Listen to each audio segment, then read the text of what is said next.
Hello everyone. Polish life के इस video में आज मैं उन 7 चीज़ों के बारे में आपको बताऊंगा जो मैंने पिछले 2 सालों में 25 मनी से रिलेटेड बुक्स पढ़ के जानी है। नंबर 1, टैक्सेस आपको जिंदगी भर मिडिल क्लास से ऊपर नहीं बढ़ने देंगे। अगर आप कोई जॉब करते हैं तो आपको अपने ईयरली इनकम में से करीब 2 से 3 महीने की सैलरी सरकार को सीधे टैक्स में देना पड़ जाता है। मतलब कि जिंदगी भर हर साल 2 से 3 महीने के लिए आपकी इनकम जीरो रहेगी। अगर आप इसे अपने पूरे करियर में कंपाउंड करेंगे तो आप अपने जिंदगी के 5 से 6 साल सरकार के लिए फ्री में काम करेंगे। अपने टैक्स पेमेंट्स को कम करने के लिए आपको अपने हार्ड एंड मनी को कहीं इन्वेस्ट करना होगा और इन्वेस्टिंग के लिए आपको काफी ऑप्शंस मिल जाएंगे।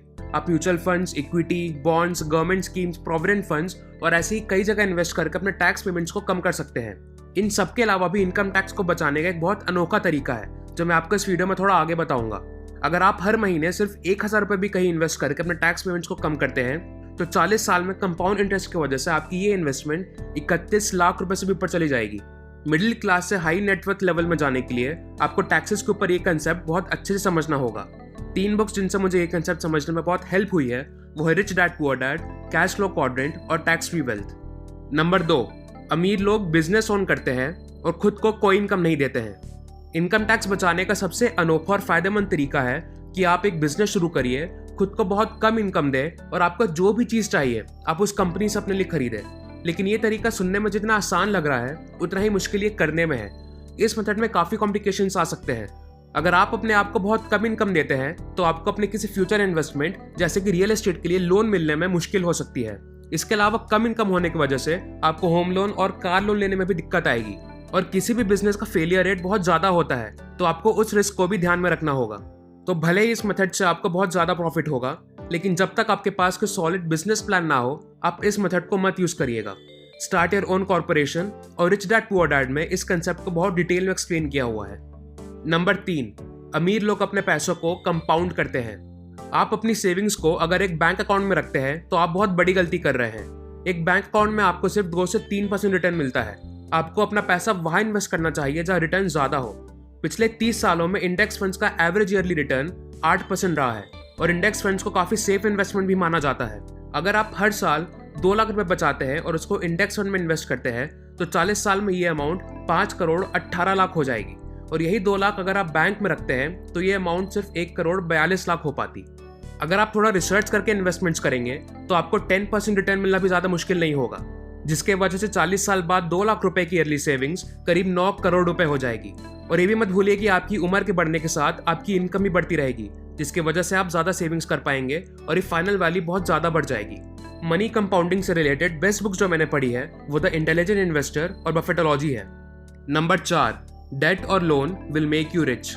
15 अगस्त 1971 को गोल्ड स्टैंडर्ड को खत्म किया गया था। अब मैं इसके डिटेल्स में नहीं जाऊंगा कि गोल्ड स्टैंडर्ड था क्या, लेकिन इसके खत्म होने के बाद से लोन या डेट एक तरह से मनी बन गया था। इसके वजह से आप जब चाहे जहां चाहे लोन ले सकते हैं और उसे कहीं इन्वेस्ट कर सकते हैं। बचपन से हमें सिखाया जाता है कि लोन एक खराब चीज है और लोन हमें किसी भी हालत में नहीं लेना चाहिए और अगर किसी वजह से लोन ले भी लिया तो इसे जल्द से जल्द लौटा देना चाहिए। अमीर लोग इसका एकदम उल्टा करते हैं क्योंकि वो लोन को बहुत बेहतर तरीके से इस्तेमाल करते हैं। डेट का सबसे अच्छा यूज रियल एस्टेट में होता है। आपने शायद नोटिस किया होगा कि ज्यादातर अमीर लोगों के पास बहुत सारे घर या प्रॉपर्टीज होती हैं, लेकिन अगर आप इनके बारे में थोड़ा रिसर्च करेंगे तो आपको पता चलेगा कि इनमें से कोई भी प्रॉपर्टी इनकी खुद की नहीं होती है, बल्कि सारी प्रॉपर्टीज के लिए इन्होंने लोन लिया होता है। अगर वो 10,000 रुपए की लोन की ईएमआई भरते हैं तो वो उस घर को 10,000 रुपए से ज्यादा में रेंट में डाल देते हैं। रिच डैड पुअर डैड में लिखा है कि आपको कम से कम हर 2 साल में एक घर लोन में लेकर उसे रेंट में डालना चाहिए। इससे ना सिर्फ आपको नेट प्रॉफिट होगा बल्कि आपके टैक्सेस भी बहुत ज्यादा बचेंगे। डेट को रियल एस्टेट में यूज कैसे करना है उसके बारे में long distance real estate investing और the art of the deal जो डोनाल्ड ट्रंप ने लिखी है वो आपका जरूर पढ़नी चाहिए। डोनाल्ड ट्रंप आपको शायद पसंद ना हो लेकिन ये बुक आपको रियल एस्टेट इन्वेस्टिंग का सबसे जरूरी लेसन देगी जो कि पेशेंस है। इस बुक में एक चैप्टर है जिसमें डोनाल्ड ट्रंप ने यह बताया है कि एक प्रॉपर्टी को सही प्राइस में खरीदने के लिए उसने करीब 10 साल का इंतजार किया था। Number 5, multiple streams of income. अमीर बनने का ऐसे तो कोई फिक्स फॉर्मूला नहीं है, लेकिन अमीर बनने के रास्ते में एक बेसिक प्रिंसिपल है जो आपको फॉलो करना चाहिए। हर 3 साल में आपको अपनी इनकम डबल करनी चाहिए। अब आप सोच रहे होंगे कि ये कैसे पॉसिबल है, क्योंकि दुनिया में ऐसी कोई नौकरी नहीं है जो हर 3 साल में आपकी इनकम डबल कर दे। और यहीं पर मल्टीपल स्ट्रीम्स ऑफ इनकम या पैसिव इनकम का कंसेप्ट आता है। अगर आज आपकी सैलरी 10 लाख रुपए है तो आपकी इनकम अगले 3 साल में 20 लाख होनी चाहिए। मान लीजिए कि आपने अपनी नौकरी में बहुत अच्छा परफॉर्म किया है और आपकी सैलरी 3 साल में अब 10 लाख से 13 लाख हो गई है। मतलब कि आपको 7 लाख रुपए कमाने के लिए कोई पैसिव इनकम स्ट्रैटेजी बनानी होगी। ये पैसिव स्ट्रैटेजी पूरी तरह से आपके ऊपर डिपेंड करती है। आप किसी को प्रॉपर्टी रेंट में दे सकते हैं, डिविडेंड पेइंग स्टॉक खरीद सकते हैं, स्टॉक मार्केट में इन्वेस्ट कर सकते हैं, ब्लॉग लिखना शुरू कर सकते हैं या फिर कोई छोटा सा कैफे खोल सकते हैं। पैसिव इनकम कमाने का जो भी तरीका हो, आपको बस एक गोल अपने दिमाग में रखना है कि मुझे हर 3 साल में अपनी इनकम डबल करनी है।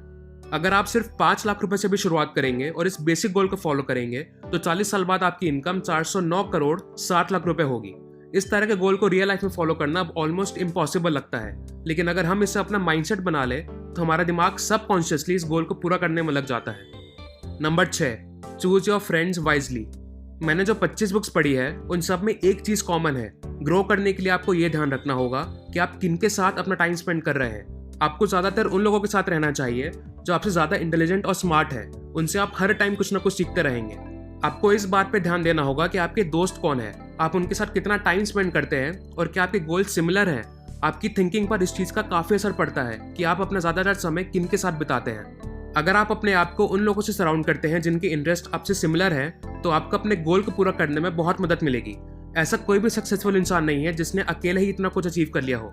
उसके सक्सेस के पीछे का सबसे बड़ा रीजन ये होता है कि वो अपने आप को उन लोगों से सराउंड करता है जो उसे सपोर्ट करते हैं और कभी जरूरत पड़ने पे प्रोफेशनली या पर्सनली मदद करते हैं। Number 7, how can I afford it.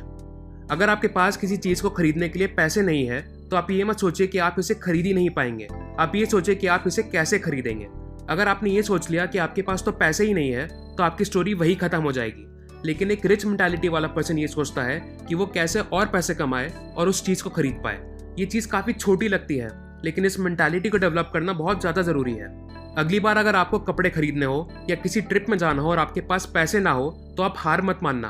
आप ये सोचना कि आप कहाँ से एक्स्ट्रा पैसे कमाएंगे ताकि अपने विशेष को पूरा कर पाएं। और इन विशेष को पूरा करने के रास्ते में हो सकता है कि आप अपने लिए एक नई पैसिव इनकम स्ट्रीम को ही डेवलप कर दें। अगर आपको ये वीडियो पसंद आई तो प्लीज इसे लाइक करें और सब्सक्राइब करना ना भूलें, क्योंकि मैं ऐसे ही मनी, साइकोलॉजी और लाइफ से रिलेटेड वीडियोस आपके साथ हर हफ्ते शेयर करूंगा।